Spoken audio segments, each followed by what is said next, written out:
আমাদের বাড়িতে কাজ করা মহিলা। দীপা প্রায় বলতেন, ছোট সাহেব, আপনি এখন বড় হয়ে গেছেন, আমি আপনাকে অনেক কিছু শিখাতে চাই। তখন তার কথার মানে আমি পুরোপুরি বুঝতে পারতাম না। একদিন যখন সে আমার ঘরের মেঝে পরিষ্কার করছিল, হঠাৎ তার পা পিছলে গেল। আমি দ্রুত তাকে ধরে আমার বিছানায় বসালাম। তারপর সে আমাকে তার পায়ে মালিশ করতে বলল। যখন আমি তার পায়ে মালিশ করতে শুরু করলাম, দীপা নিচু স্বরে কিছু বলছিলেন। আমার হাত একটু কাঁপছিল আর আমি চেষ্টা করছিলাম ধীরে ধীরে তার পায়ে মালিশ করতে। কিন্তু আমার ভেতরে একটা অদ্ভুত অনুভূতি কাজ করছিল। মনে হচ্ছিল হৃদস্পন্দন দ্রুত হয়ে উঠছে আর গলায় কিছু আটকে আছে। দীপা হঠাৎ আমার হাত আলতো করে ধরে বললেন, তুমি তো এখন বড় হয়ে গেছো, কিছু বিষয় নিজে থেকেই শিখে নিতে হবে। তার কথায় আমি থেমে গেলাম, বুঝতে চেষ্টা করছিলাম সে আসলে কি বোঝাতে চাইছে। মনে হচ্ছিল যেন আমার সমস্ত চিন্তাভাবনার একটা ঘন কুয়াশার মধ্যে হারিয়ে যাচ্ছে। হঠাৎ দীপা আমার হাত ধরে নিজের কাঁধে রাখলেন। পরিবেশ তখন নিস্তব্ধ ছিল, কিন্তু আমার মনে ছিল হাজারো প্রশ্নের ঢেউ। আমাদের নিঃশ্বাসের শব্দ যেন ঘরের নীরবতাকে আরও তীব্র করছিল। কিছুক্ষণ পর দীপা বললেন, তোমাকে দেখলেই আমার মনে অদ্ভুত এক অনুভূতি হয়। তার এই কথাগুলো শুনে আমি বিস্ময়ে তার দিকে তাকালাম। কিছু বলার আগেই দীপা বললেন, ছোট সাহেব, গতকাল আমি স্ট্রবেরির কথা বলেছিলাম, মনে আছে তো? আমি তার জন্য আনা স্ট্রবেরির প্যাকেটটা বের করে দিলাম এবং জিজ্ঞেস করলাম, তোমার বেশি ব্যথা তো লাগেনি, ঠিক তো? কারণ তার পা পিছলে পড়ার পর সে অনেক ব্যথা পেয়েছিল। দীপা হেসে বললেন, ছোট সাহেব, যদি আপনি নিজে আমাকে স্ট্রবেরি খাওয়ান তাহলে ব্যথা পুরো সেরে যাবে। তার কথায় আমি একটু অবাক হলেও স্ট্রবেরি তার দিকে এগিয়ে দিলাম। সে হাসি মুখে বললেন, ছোট সাহেব, আপনি এত লাজুক কেন? আপনার প্রতি আমার একটা আলাদা অনুভূতি কাজ করে। বন্ধুরা, আজকের গল্পটা খুবই বিশেষ, আশা করি তোমাদের ভালো লাগবে। প্লিজ ভিডিওতে একটা করে কমেন্ট করো। দীপাকে আমাদের বাড়িতে কাজ করতে আসা আজ 2 মাস হলো। তার বয়স আনুমানিক 34 হবে। তবে তার গঠিত চেহারা আর শান্ত স্বভাবের কারণে তাকে অনেক কম বয়সী মনে হয়। ফর্সা গায়ের রং, বড় চোখ আর মুখে এক চিলতে হাসি, সব মিলিয়ে তার মধ্যে ছিল অদ্ভুত এক আকর্ষণ। দীপা যখন কাজ করতে আসতেন, বাড়ির পরিবেশ এক ধরনের উজ্জীবন ফিরে আসত। মা সব সময় তার প্রশংসা করতেন এবং বলতেন, দীপা যেমন পরিশ্রমী তেমনি বিশ্বাসযোগ্য, এমন মহিলা খুব কম দেখা যায়। সত্যি বলতে, দীপা আসার পর থেকে মা বাড়ির কাজ নিয়ে একেবারে নিশ্চিন্ত হয়ে গিয়েছিলেন। দীপা বাড়ির প্রতিটি কোণ এমনভাবে গুছিয়ে রাখতেন যেন মনে হতো তিনি নিজের বাড়ি পরিষ্কার করছেন। সেপ্টেম্বরের শুরুতে হালকা ঠান্ডা পড়তে শুরু করেছিল। মা ঠিক করলেন দুর্গাপুজোর আগে পুরো বাড়ি ঝকঝকে করবেন। মা বাবা দুজনেই চাকরি করেন, তাই বাড়ির বেশিরভাগ দায়িত্ব আমার উপর এসে পড়ে। তবে মায়ের আসল ভরসা ছিল দীপার উপর। তিনি তার দক্ষতায় মনোযোগ দিয়ে খুব দ্রুত সবার মন জয় করে নিয়েছিলেন। একদিন দীপাকে একটা উপহার দেওয়ার পরিকল্পনা করলাম। পকেট মানি থেকে 1000 টাকা আলাদা করে তার জন্য একটা সুন্দর শাড়ি কিনলাম। কারণ দীপা সাধারণত পুরনো কাপড় পরে কাজ করতেন। সেদিন তাকে সেই উপহারটি দিতে আমি খুব উৎসাহিত ছিলাম। বাড়ি ফিরে কিচেনে গিয়ে তাকে পেলাম। তার পেছন থেকে চোখ বন্ধ করে বললাম, দেখো আমি তোমার জন্য কি এনেছি। উপহারটি দেখে দীপা আবেগে কেঁদে উঠলেন। সে বলল, তোমরা সবাই আমাকে পরিবারের একজন সদস্যের মতো মনে করো, এই বাড়িতে তুমি আমার সবচেয়ে প্রিয়। এমন বলে সে আমাকে কাছে টেনে নিল। সেই মুহূর্ত মনে হয়েছিল যেন সে আমাকে নিজের সন্তান ভেবে জড়িয়ে ধরছে। কিন্তু কিছুদিনের মধ্যেই আমি দীপার আচরণে কিছু পরিবর্তন লক্ষ্য করলাম। উপহার দেওয়ার সময় আমি তাকে বলেছিলাম, এখন থেকেই পুরনো কাপড়গুলো বাদ দিয়ে আমার দেওয়া শাড়ি পরে এসো। তুমি কাজের মানুষ হলেও পরিচ্ছন্ন দেখলে ভালো লাগে। আমি এ কথাগুলো সহজভাবেই বলেছিলাম, তবে এর প্রভাব তার উপর কিভাবে পড়বে তা ভাবিনি। যাই হোক, সেদিন উপহার পেয়ে সে খুব খুশি হয়েছিল। তার সে আনন্দিত মুখ দেখে আমিও বেশ খুশি হয়েছিলাম। কিন্তু এরপর 23 দিন দীপা কাজে আসেনি। মা বারবার তাকে ফোন করছিলেন, কিন্তু ফোন ধরছিল না। এতে আমাদের মনে শঙ্কা জাগল। মা বললেন, দীপা এমনভাবে কাজ ছেড়ে যেতে পারে না। এখনও তার মাসের বেতন বাকি, হয়তো তার শরীর খারাপ হয়েছে। 3 দিন অপেক্ষা করার পর মা সিদ্ধান্ত নিলেন দীপার বাড়িতে যাবেন। মা যখন রওনা হতে যাচ্ছিলেন, ঠিক তখনই দীপা আমাদের বাড়িতে এল। এসেই সে লাল শাড়ি পরেছিল, যা আমি তাকে উপহার দিয়েছিলাম। শাড়িটা তার গায়ে বেশ মানিয়ে গিয়েছিল। আমি তাকিয়েছিলাম তার দিকে। মা তার কাছে জানতে চাইলেন, তুমি কয়েকদিন কাজে আসেনি কেন? দীপা বলল, গত দুদিন ধরে ঝড় ছিল, শরীর এতটাই খারাপ ছিল যে বিছানা থেকে ওঠারও ইচ্ছে করছিল না। আপনাদের জানালে চিন্তা করবেন বলে কিছু জানায়নি। আর ফোনও ধরিনি, এই জন্য আপনাদের অসুবিধার জন্য আমি দুঃখিত। মা বললেন, এখন তুমি কাজে ফিরে এসেছ, তাই ঠিক আছে। তবে ভবিষ্যতে এমন কিছু হলে অন্তত জানিয়ে যাবে, না হলে তোমার মেয়েকে এসে কাজ করতে বলবে। আমি খুব ব্যস্ত থাকি, বারবার ডেকে বলার সময় পাই না। মা যেমন তার কাজের প্রশংসা করতেন, তেমনি শৃঙ্খলার ব্যাপারেও কঠোর ছিলেন। তাই মা দীপাকে তার অনিয়মের জন্য সতর্ক করলেন। দীপা মাথা নিচু করে মায়ের কথা শুনল এবং কোনো কথা না বলে কাজে লেগে গেল। 12 ঘন্টার মধ্যে সে আমার এবং মায়ের জন্য টিফিন বানিয়ে দিল। সেদিন আমি কলেজে যাচ্ছিলাম না, কারণ প্রজেক্টের কাজ শেষ হয়নি। ক্লাসে গেলে স্যারের বকুনি খাওয়ার ভয় ছিল, তাই ঠিক করলাম বাড়িতে থেকেই প্রজেক্ট শেষ করব। মা এবং বাবা অফিসে চলে যাওয়ার পর আমি নিজের রুমে বসে প্রজেক্টের কাজ শুরু করলাম। দীপা সেদিন আমার ঘরের ঝাড়ু দিতে এল, আমাকে ঘরে বসে থাকতে দেখে সে বলল, তুমি আজ কলেজে যাচ্ছ না ছোট সাহেব? আমি বললাম, না, আজ কলেজ বন্ধ। আমার উত্তর শুনে দীপা আবার কাজে মন দিল। ঝাড়ু দিতে দিতে যখন সে আমার বিছানার কাছে এল, তখন হঠাৎ তার কন্যাটি সরে গেল। আমার চোখ সেদিকে গিয়েছিল, তবে সে তাড়াতাড়ি সেটি ঠিক করে নিল। আমি কয়েকবার চোখ সরিয়ে নিলাম। শেষমেশ খানিকটা রাগ দেখিয়ে বললাম, দীপা, কাজ একটু সঠিকভাবে করো, খেয়াল রাখো। আমার কথা শুনে সে বলল, ছোট সাহেব, আমি তো ঠিকমতোই কাজ করছিলাম।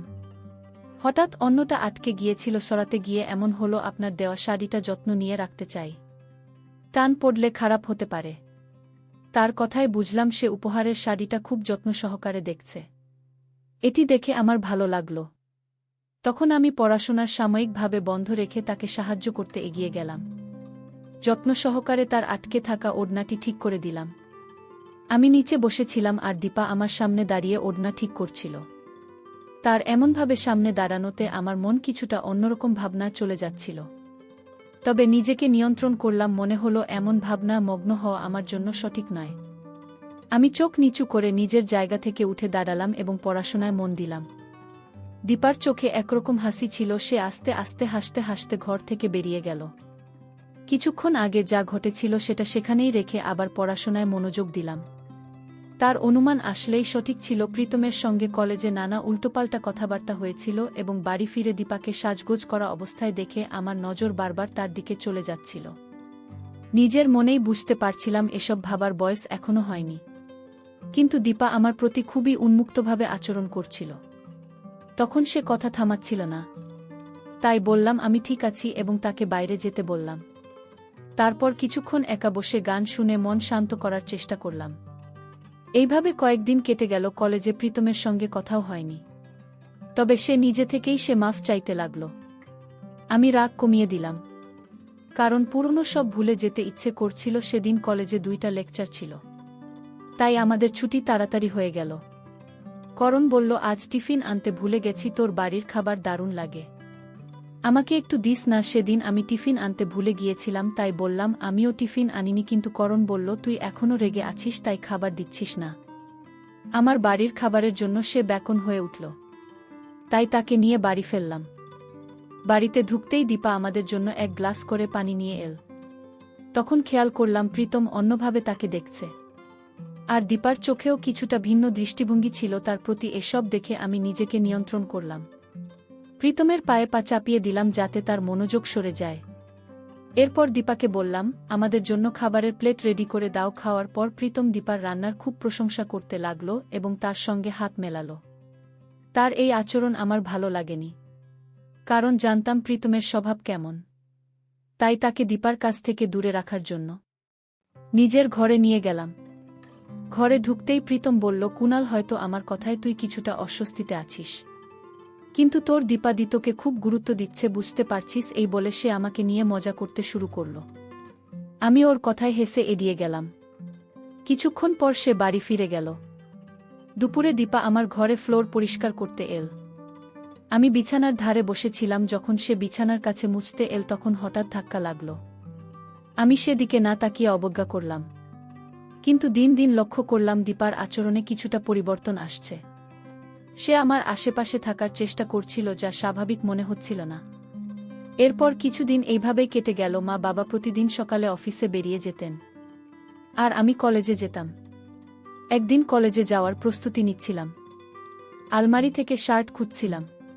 ঠিক তখনই দীপা টিফিন নিয়ে ঘরে এল। সে আমার ব্যাগে টিফিন রেখে দিল এবং আলমারির পাশে দাঁড়িয়ে শার্ট খুঁজে বের করে নিজের হাতে এগিয়ে দিল। শার্ট বদলানো পর্যন্ত সে ঘরেই দাঁড়িয়েছিল, এমনকি আমার পোশাকের বোতাম লাগাতেও শুরু করল। আমি বারবার তাকে দূরে সরানোর চেষ্টা করছিলাম। শিসমিশ বলেই ফেললাম, আমার কাছ থেকে দূরে থাকো। আমার একটু লজ্জা লাগছে। সে হেসে বলল, ছোট সাহেব, আপনার এই বয়সে লজ্জা পেতে নেই। তার ইঙ্গিত তখন বোঝার মতো বুদ্ধি ছিল না। এরপর সে বলল, সেদিন আপনার যে বন্ধু এসেছিলেন তাদের কাছ থেকে কিছু শেখা উচিত। আমি মৃদু হেসে মাথা নেড়ে এড়িয়ে গেলাম। তার পরামর্শ অনুযায়ী কলেজে রওনা দিলাম। বাড়িতলা লাগাতে গিয়ে দেখি দীপা আমাকে থামিয়ে বলল, ছোট সাহেব, আমার স্ট্রবেরি খেতে খুব ইচ্ছে করছে।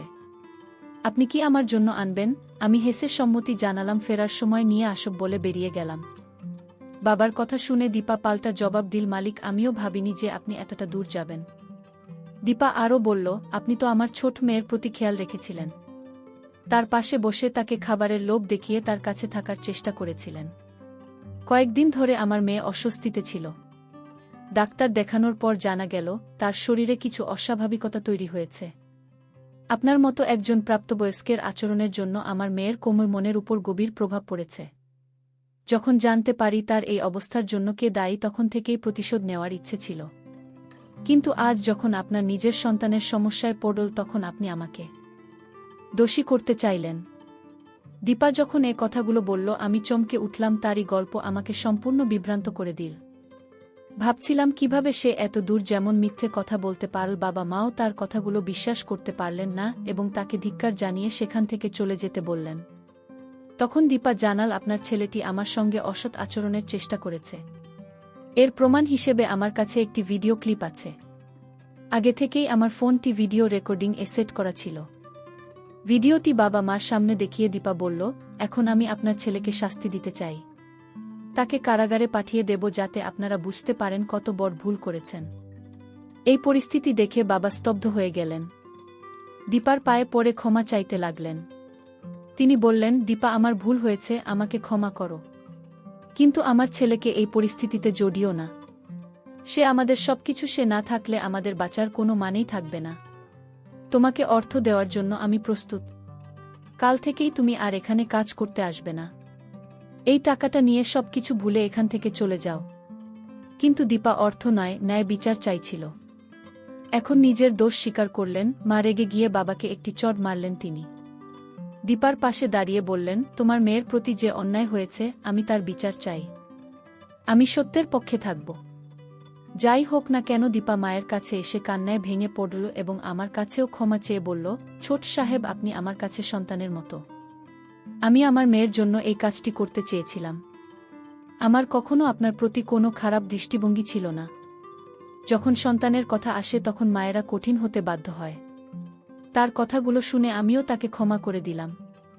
বুঝতে পারলাম সে সত্যিই তার মেয়ের জন্য লড়াই করছিল এবং কোনো ভুল করেনি। আমরা সবাই একে অপরকে বুঝে পরিস্থিতি সমাধান করলাম এবং নতুনভাবে একে অপরের পাশে থাকার সংকল্প করলাম। গল্পের বার্তা, এই গল্পটি দীপা নামে গৃহকর্মী এবং তার ছোট সাহেবের মধ্যে ঘটে যাওয়া কিছু অনাকাঙ্ক্ষিত আবেগ ও জটিলতার মাধ্যমে সমাজের গুরুত্বপূর্ণ বার্তা তুলে ধরে। গল্পটি আমাদের শেখায়, প্রতিটি সম্পর্কে নিজস্ব সীমা রয়েছে। একজন কর্মচারী ও তার নিয়োগকর্তার সম্পর্কের একটি সম্মানের সীমা মেনে চলা উচিত।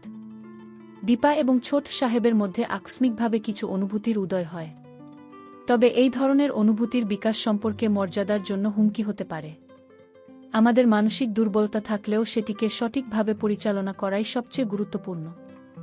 গল্পের সবচেয়ে বড় শিক্ষা হল সম্পর্কের মর্যাদা ও সীমা রক্ষা করা কতটা অপরিহার্য।